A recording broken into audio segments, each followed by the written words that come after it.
अस्सलाम वालेकुम। जश्न ईद उल मिलाद नबवी सल्लल्लाहु अलैहि वसल्लम मुबारक।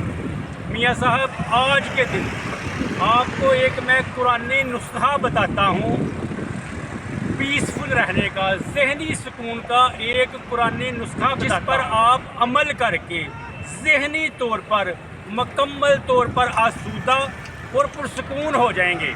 मियाँ साहब, वो कुरानी नुस्खा ये है कि आपने किसी की पर्सनल लाइफ में इंटरफेयर नहीं करना, आपने किसी की टो में नहीं रहना कि ये क्या कर रहा है, क्यों कर रहा है। किसी की मियाँ साहब आपने गीबत नहीं करनी।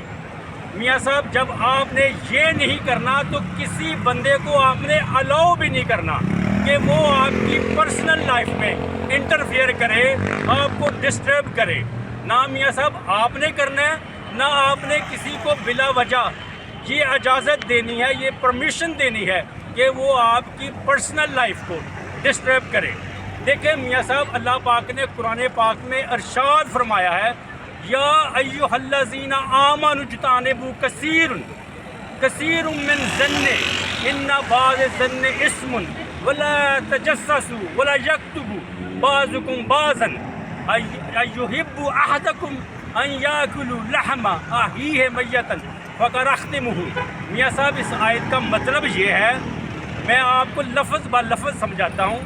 अल्लाह पाक कुरान पाक में इरशाद फरमाते हैं, या अय्युहल्लज़ीना आमनु जतानिबू कसीरुम मिन ज़न्नि, कि ईमान वालो बहुत ज़्यादा गुमान से बचो, बहुत ज़्यादा बुरी सोचों से बचो। इन्ना बाज़ ज़न्नि इस्मुन, बाज़ गुमान बाज़ सोचें गुनाह होती है। वला तजस्ससू, किसी की जस्तजू में न रहो, तजस्सस ना करो कि इरफान पुट्टा साहब क्या कर रहे हैं, असफ पुट्टा साहब क्या कर रहे हैं, मियाँ इस्लाम क्या कर रहा है। जस्तजू में ना रहो, तो में ना रहो।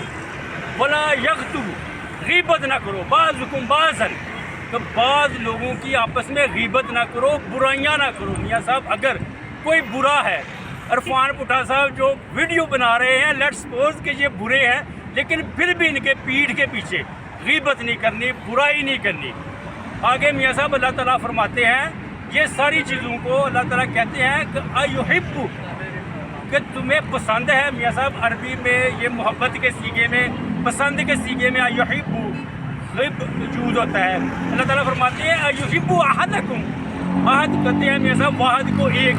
तो तुम में किसी को ये पसंद है अन याकुलू, तो वो खाए लहम, गोश्त, आही है अपने भाई का, मय्यतन मुर्दा, कि आप में से किसी को ये पसंद है कि अन याकुलू लहम मय्यतन, कि अपने मुर्दा भाई का गोश्त खाए। फकरख्तिमुहु, कि ये तो कराहत वाली बात है, कोई भी ऐसा नहीं करेगा। तो मियाँ साहब, ये सारी बात बताने का, ये कुरानी नुस्खा बताने का मकसद ये है कि आपने बिला वजह किसी की टो में नहीं रहना, जस्तजू में नहीं रहना है कि ये क्या कर रहा है, क्यों कर रहा है। इरफान पुट्टा साहब ने कितने फुटबॉल सेल किए हैं, हमने कितने किए हैं, ये जस्तजू में नहीं रहना आपने, और ना आपने गीबत करनी है। अल्लाह पाक फरमाते हैं, अगर आप ये करेंगे ये इतनी बुरी है जैसे अन याकुलू लहमत अहीहि मय्यतन, तो अपने भाई का मुर्दा गोश्त खाना। मियाँ साहब, अगर आपने ये चीज़ों को प्रैक्टिसाइज करना शुरू कर दिया तो मियाँ साहब आप ज़हनी तौर पर पुरसुकून हो जाएंगे, आप मेंटली तौर पर पीसफुल हो जाएंगे। और आज के जश्न ईद उल मिलाद नबवी सल्लल्लाहु अलैहि वसल्लम के दिन मेरा आपको और बाकी भाइयों, बुज़ुर्गों, दोस्तों को यही पैगाम है कि आपने इस आयत को, या अय्युहल्लज़ीना आमनु जतानिबू कसीरुम, मियाँ साहब इस आयत पर आपने अमल करना है। किसी की गीबत नहीं करनी, किसी की टो में नहीं रहना, और ना ही किसी को आपने अपनी लाइफ में बिला वजह इंटरफेयर करने देना है। जज़ाकल्लाह मियाँ साहब, थैंक यू वेरी मच।